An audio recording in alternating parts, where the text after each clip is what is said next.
We are living in a world our ancestors would not recognize. A world of incredible convenience, technological marvels, and unprecedented abundance. A glowing neon sign for a fast food chain, followed by a shot of a bustling farmer's market. Archival footage from the 1950s showing lean crowds on a city street, contrasted with a modern-day crowded sidewalk showing a wide diversity of body sizes. For nearly all of human history, the primary struggle was to secure enough energy to simply survive another day. The search for food was a constant, driving force that shaped our biology, our societies, and our very evolution. Today, that struggle has been inverted. Energy is no longer a scarce and precious resource. It is everywhere, available on every street corner, in every vending machine, and delivered to our doorsteps with the tap of a screen. This sudden, dramatic shift has created a modern paradox. The very abundance that signals our success as a species is now contributing to a silent, creeping global health crisis. This crisis is obesity. It is a condition that has quietly expanded, touching nearly every nation and community on the planet. We see its effects all around us, yet we often fail to grasp its true nature. For decades, it has been framed as a simple equation of calories in versus calories out, a personal problem rooted in a lack of discipline or willpower. We are told to just eat less and move more, as if the solution were that straightforward.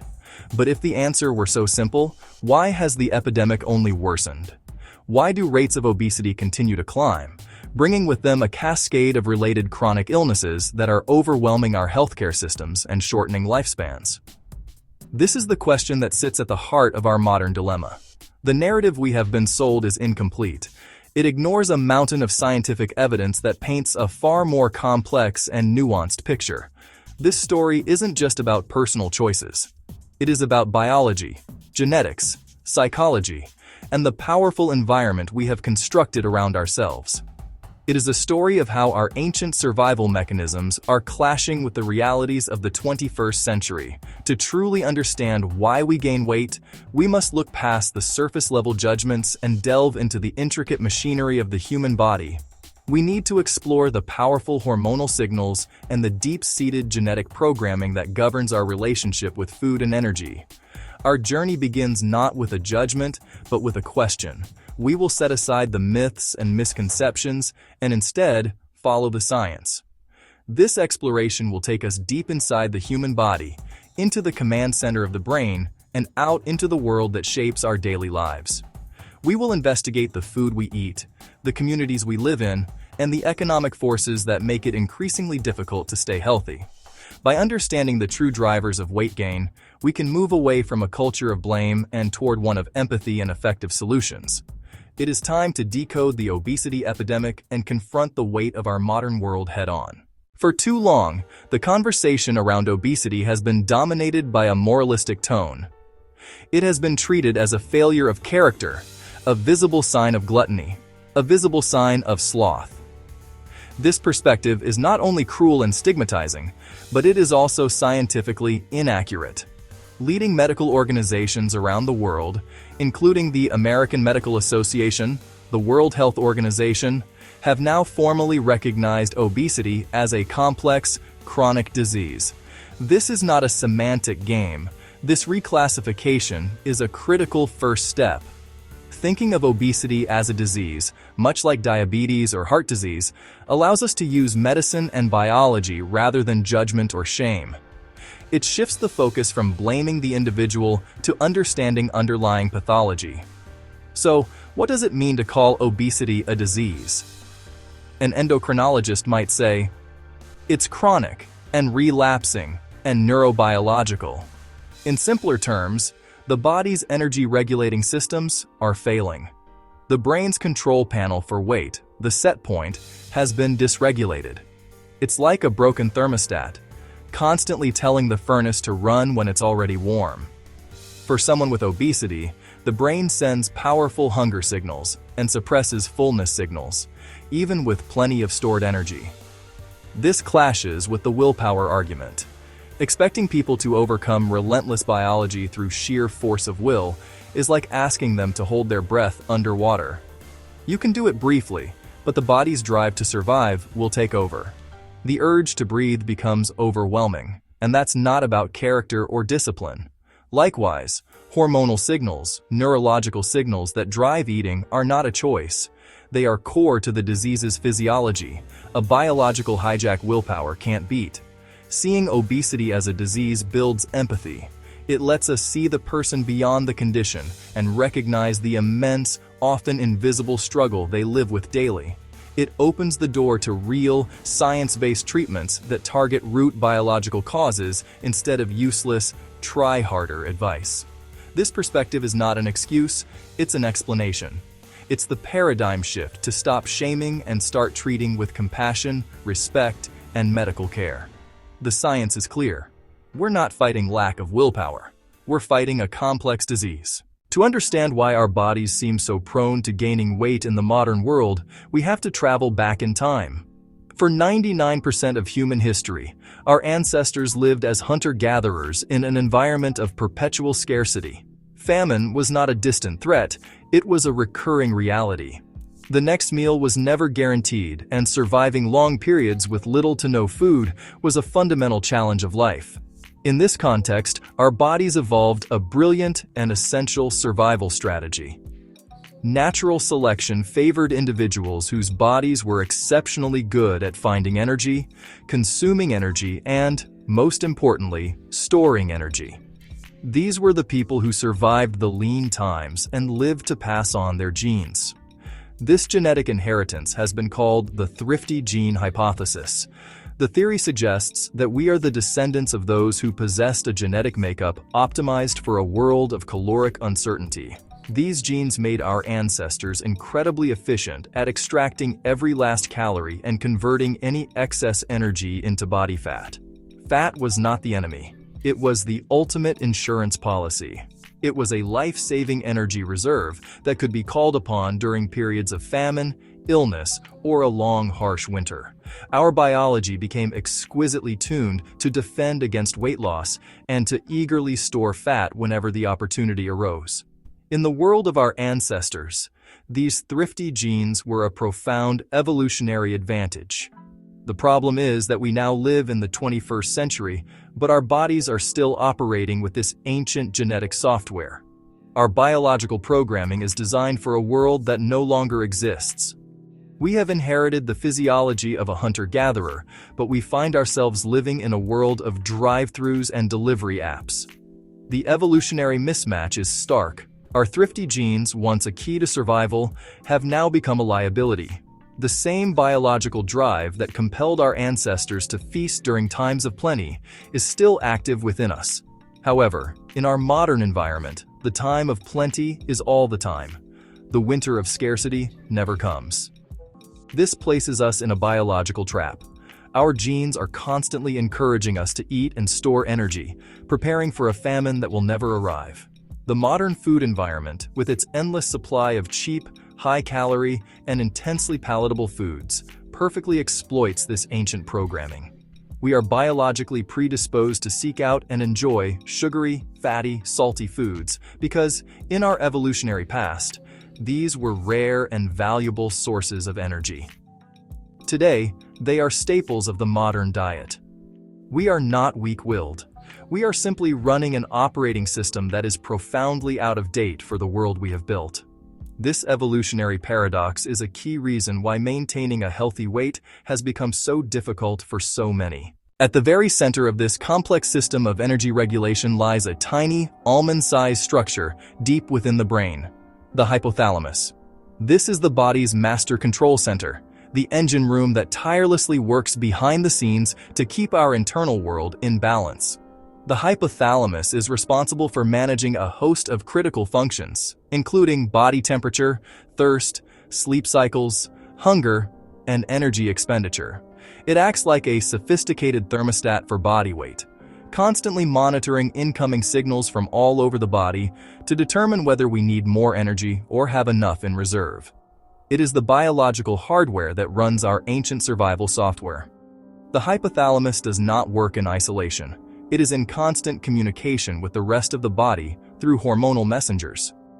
A key messenger from our fat cells is a hormone called leptin, When our fat stores are full, fat cells release leptin, which travels to the hypothalamus with a simple message: we have enough energy on board. You can reduce hunger, increase metabolism. In a properly functioning system, this helps maintain a stable weight. Another hormone, ghrelin, made in the stomach, is the hunger hormone. When your stomach is empty, it sends ghrelin to the hypothalamus. Time to eat. In obesity, this communication begins to break down. One key problem is leptin resistance. Excess body fat makes fat cells produce very high levels of leptin. The brain is bombarded with the "I'm full" signal. Over time, the hypothalamus can become desensitized to the signal, much like tuning out a constant loud noise. The brain stops hearing that the body has plenty of energy. Even though fat stores are high, the brain believes the body is starving. This is a catastrophic system failure. Leptin resistance triggers a powerful, perverse response from the brain. Believing it's starving, the hypothalamus initiates emergency measures. It ramps up production of hunger signals, creates intense, persistent cravings, especially for high-calorie items. Simultaneously, it puts the brakes on metabolism, instructing the body to conserve energy by slowing calorie burn. The person fights a war on two fronts. They feel hungrier than ever, and their body burns fewer calories than it should. This is the neurobiological trap of obesity. The brain defends a higher, unhealthy body weight. Deep within the intricate wiring of our brains lies a remarkable biological mechanism known as the body weight set point. This concept is fundamental to understanding why managing weight is so much more complex than simple arithmetic. Think of it as a thermostat for your body's energy stores. Just as a home thermostat is programmed to maintain a specific temperature, your brain, primarily through the hypothalamus, works to keep your body weight within a narrow, predetermined range. This set point is not a conscious choice. It is a deeply ingrained biological parameter shaped by genetics, developmental factors, and long-term environmental influences. It represents the weight your body is evolutionarily programmed to defend. This internal regulatory system is a relic of our past, a survival tool designed for a world of scarcity. For our ancestors, maintaining a stable weight and protecting fat reserves was critical for survival. If they experienced a period of starvation and lost weight, the brain would perceive this as a life-threatening emergency. In response, it would initiate a powerful, coordinated effort to regain the lost weight and return to its established set point. This involved increasing hunger, reducing energy expenditure, and making food seem far more rewarding. The problem arises when this set point, for various reasons, becomes elevated. In the context of the modern world, exposure to an abundance of high-calorie foods and a more sedentary lifestyle can gradually push this biological thermostat higher. The brain begins to accept a heavier weight as its new normal. Once this new, higher set point is established, the body will defend it just as tenaciously as it would have defended a lower, healthier weight. This is a crucial piece of the puzzle. When a person with obesity tries to lose weight, their body doesn't celebrate the change. It interprets the weight loss as a threat, activating the same ancient starvation responses that protected our ancestors. This biological reality explains why so many people find it incredibly difficult to not only lose weight, but, more importantly, to keep it off. It's not a failure of their willpower. It's a direct confrontation with their own physiology. They are fighting against a powerful, deeply rooted system that is actively working to push their weight back up to its defended set point. The feeling of constant hunger, the sluggishness, and the intense cravings that accompany weight loss are not just in their head. They are real, measurable biological responses orchestrated by the brain. Understanding the set point theory is the first step in moving away from blame and toward a more compassionate and scientifically accurate view of obesity. To maintain this delicate energy balance, the brain's command center, the hypothalamus, needs constant information from the periphery. It needs to know how much energy is stored in the body's fuel tanks, the fat cells, or adipose tissue. The primary messenger carrying this vital information is a hormone called leptin. Discovered in the 1990s, leptin revolutionized our understanding of weight regulation. It is produced and secreted by fat cells. Its name comes from the Greek leptos, meaning thin. In a healthy, well-regulated system, leptin acts as a satiety signal. As fat stores increase, more leptin is released into the bloodstream, travels to the brain, and effectively tells the hypothalamus, "We're full. You can stop feeling so hungry and burn more energy." This elegant feedback loop is designed to prevent both starvation and excessive weight gain. When you eat and your energy stores are replenished, rising leptin levels curb your appetite and signal that it's okay to be more active. Conversely, if you lose weight and your fat stores shrink, leptin levels fall. This drop in leptin sends a powerful alarm signal to the brain, essentially screaming, "Famine alert! Energy reserves are low!" The brain responds by dramatically increasing your appetite, making you fixated on food, and simultaneously slowing down your metabolism to conserve every precious calorie. Leptin is the voice of your fat cells, constantly reporting on your energy status to the central command.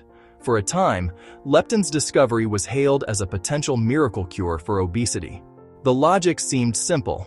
If obesity is a state of low leptin signaling, give people more leptin to trick their brains into feeling full and burning more fat. When this theory was tested, the results were surprising and disappointing for most individuals with obesity. Researchers found that, contrary to the initial hypothesis, most people with obesity did not have a leptin deficiency. In fact, they had extraordinarily high leptin levels, far higher than lean individuals. Their fat cells were producing plenty of leptin. They were screaming the "I'm full" message at the top of their lungs. This discovery shifted thinking. The problem was not lack of signal, but failure in reception. The brain, specifically the hypothalamus, had become resistant to leptin's effects. It was as if the brain's mailroom was flooded with so many letters that the staff stopped reading them. The message that the body had adequate energy stores was being sent, but it was not being received. This condition, known as leptin resistance, is a central hallmark of obesity. The voice from the fat cells is there, but the brain has effectively gone deaf to its message, leading to a disastrous breakdown in energy regulation. The journey into the obesogenic environment begins inside the food itself. In the past century, and especially in the last few decades, a new category of food has come to dominate the global diet: ultra-processed foods, or UPFs. These are not just foods that have been modified, like canned vegetables or cheese. These are industrial formulations, created in laboratories from substances extracted from foods or synthesized from other organic sources. Designed for a long shelf life, and engineered for one primary purpose: intense palatability. At the heart of their design, the bliss point, the precise, scientifically determined ratio of salt, sugar, and fat that creates the greatest pleasure for the consumer. Food companies invest immense resources to find this perfect combination for products like potato chips, breakfast cereals, and pasta sauces, using extensive taste panels and sophisticated data analysis to pinpoint formulations that light up the brain's pleasure centers. The pleasure derived from eating these hyper-palatable foods is not just a matter of taste. It is a profound neurochemical event. When we consume a food that hits that carefully engineered bliss point, the brain's reward system is flooded with a neurotransmitter called dopamine. The surge of dopamine creates a feeling of intense reward and reinforces the behavior that led to it. This mechanism was essential for our ancestors, motivating them to seek out rare, energy-dense foods. But in the modern environment, this system is being systematically hijacked for commercial gain.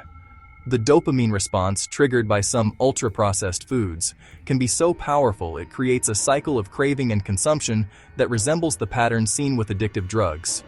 This is why it can feel so difficult to stop eating a bag of chips or a sleeve of cookies, even when you are no longer physically hungry. The food is designed to keep you wanting more, to delay fullness until you've consumed far more calories than needed.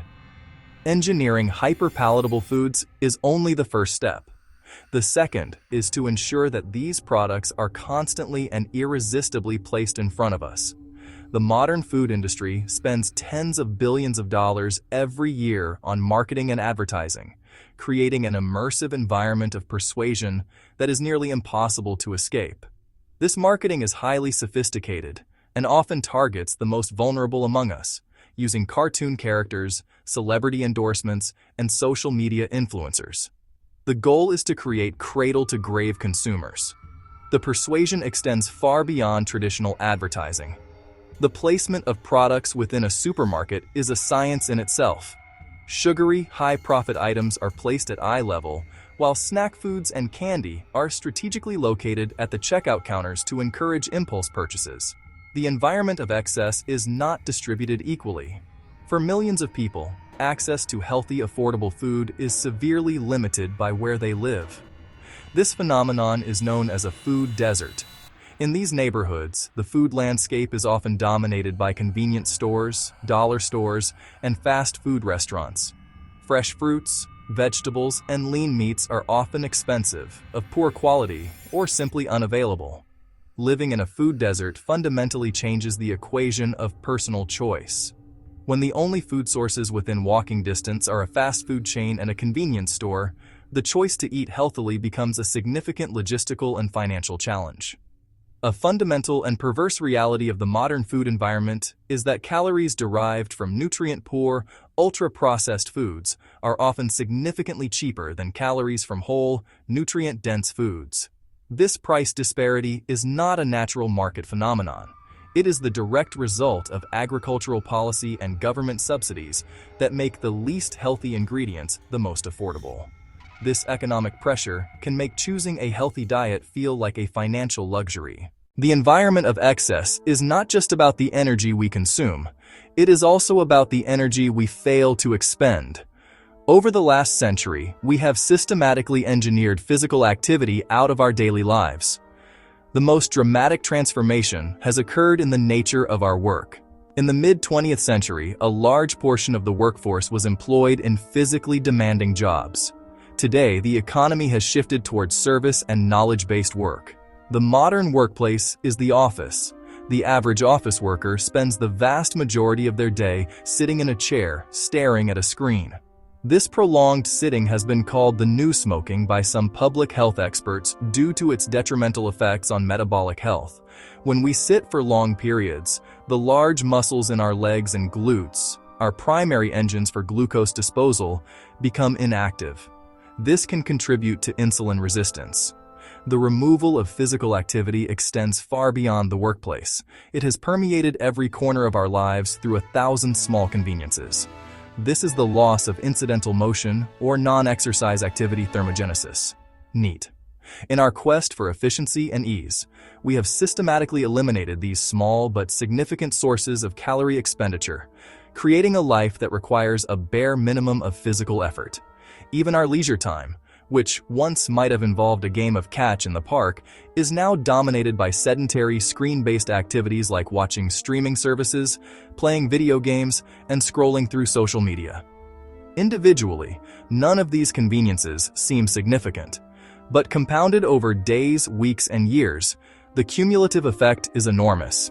The baseline level of physical activity that was once an unavoidable part of daily existence has all but vanished. When we combine the relentless pressure of a hyper-palatable food environment with the profound lack of physical activity in our daily lives, a sobering conclusion emerges. We have successfully built a world where obesity is the default setting.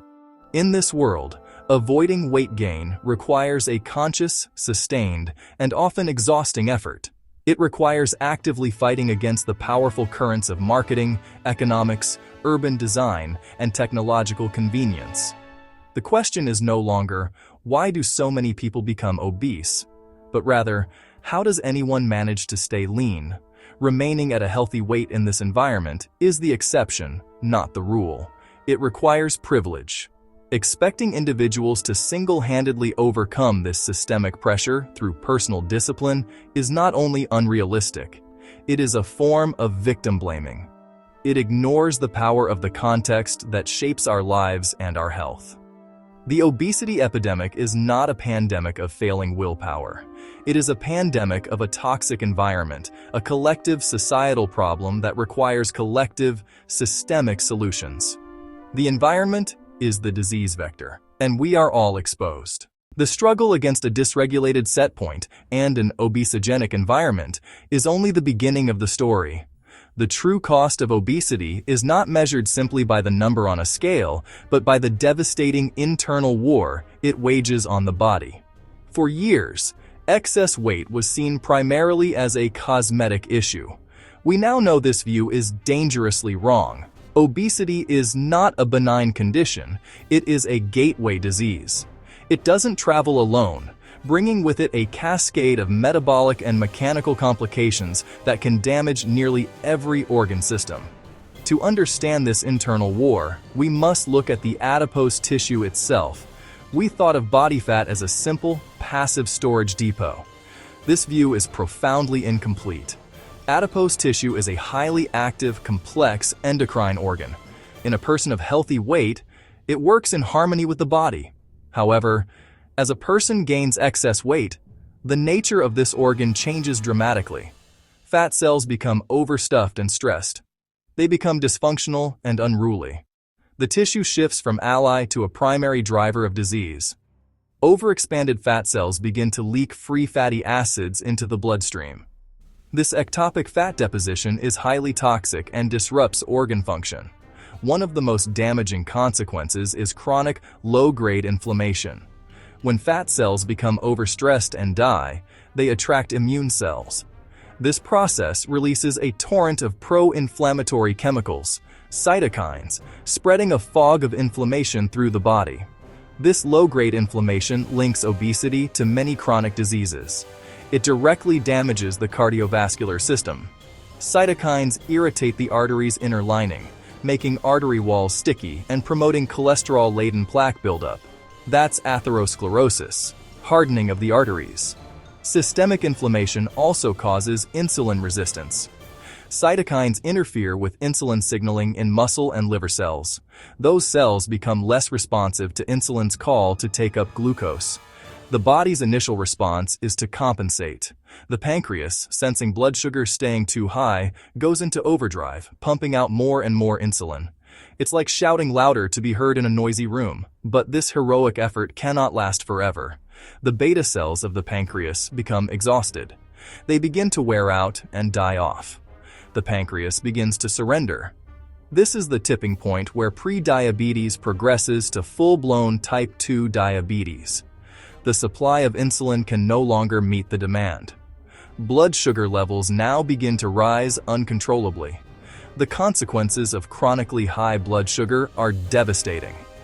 It damages the small blood vessels that supply the eyes, leading to diabetic retinopathy and potential blindness. It damages the kidneys, leading to kidney failure. It also damages the nerves, causing diabetic neuropathy. For decades, the standard prescription for obesity has been a frustratingly simple and often ineffective mantra: eat less, move more. Patients were sent home with diet sheets and exercise plans, armed with little more than the expectation of willpower to fight a powerful biological disease. When they failed, they were often blamed for their lack of discipline. But now, the tide is beginning to turn. For the first time in history, science is providing us with tools that go beyond simple lifestyle advice. We are entering a new frontier of treatment, one based on a deep understanding of the neurobiology and the endocrinology of obesity. These interventions are not magic bullets. They are sophisticated, science-based therapies designed to target the root causes of the disease. The breakthrough comes from a class of medications called GLP-1 receptor agonists. GLP-1 is a natural hormone produced in our intestines when we eat. It is one of the body's natural stop-eating signals. The problem is that it has a very short lifespan. The revolutionary new drugs, with names like semaglutide and tirzepatide, are synthetic versions of this hormone, engineered to be much more powerful and to last much longer in the body. They are a therapy that speaks the brain's own language. For a brain that has become resistant to leptin and is constantly screaming for more food, the powerful GLP-1 signal can finally break through the noise. By targeting the hypothalamus directly, these medications help to lower the body's defended weight set point. Patients often describe the first few weeks as a revelation. For the first time in their adult lives, the noise simply stops. The relentless cravings and compulsive urges recede. This newfound freedom is often described as a feeling of being normal for the first time. The results have been transformative, with patients achieving average weight loss of 15 to over 20% of their body weight, leading to dramatic improvements in the complications of obesity. Long before GLP-1s, another powerful treatment existed, shrouded in stigma: bariatric surgery. Bariatric surgery is not just a plumbing fix. It is a profound metabolic intervention. By rerouting the digestive tract, the surgery dramatically alters the body's hormonal signaling, which is why the procedures are now more accurately called metabolic surgery. It is the single most effective treatment for inducing long-term remission of type 2 diabetes.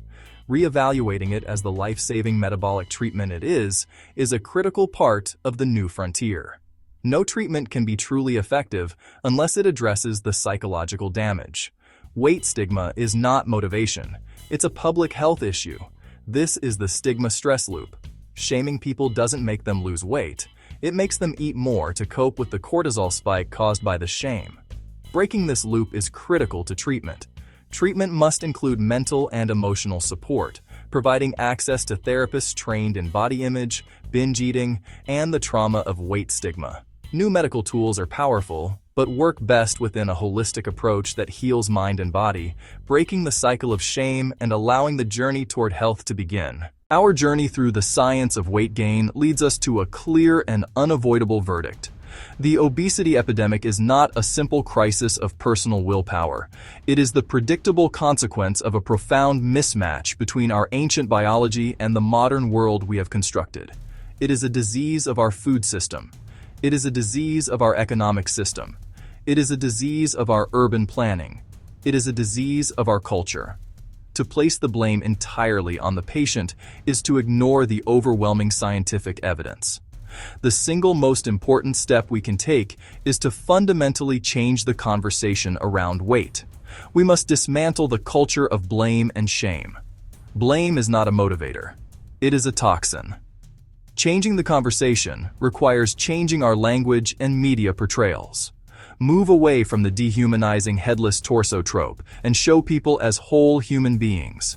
By acknowledging the biological and environmental forces, we can see the person beyond the weight. We can replace judgment with compassion and offer support instead of scorn. Compassion is not an excuse for inaction. It is the precondition for effective, sustainable, humane action. While empathy is the starting point, it must be followed by decisive action. If we accept that obesity is a disease of the system, the path forward is clear. We must fix the system. First, address the toxic food environment. End subsidies for commodity crops that fuel the UPF industry. Regulate the marketing of junk food to children. Require clear, honest front-of-pack labeling. Second, redesign communities for human health. Build cities for people, not cars. Invest in safe, accessible public transportation, build protected bike lanes, and ensure every neighborhood has well-maintained parks. Finally, expand the medical frontier. Ensure that powerful new treatments are accessible and affordable for everyone by shifting insurance and public health perspectives to treat obesity as the serious chronic disease it is. Solving the obesity epidemic requires more than a new prescription or a better diet. It requires a fundamental shift in how we design our cities, regulate our food industry, and treat our fellow humans. Obesity is a disease of the system as much as the body. It's time we stop blaming the patient and start fixing the environment.